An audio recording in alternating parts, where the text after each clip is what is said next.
ওই যে ওরা চলে যাচ্ছে, পা দিব।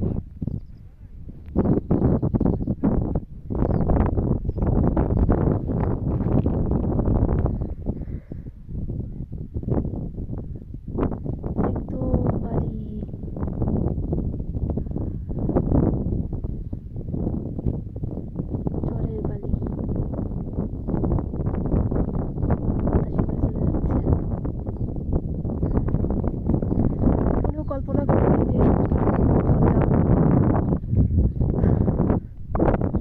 অসংখ্য ধন্যবাদ বর্মশাই তোমাকে এমন একটা জায়গায় নিয়ে আসার জন্য। আল্লাহর কাছে শুকরিয়া আগে যে তিনি এরকম একটা জায়গা দেখার পরিবেশ পরিস্থিতি তৈরি করে দিয়েছেন। শুকর আলহামদুলিল্লাহ।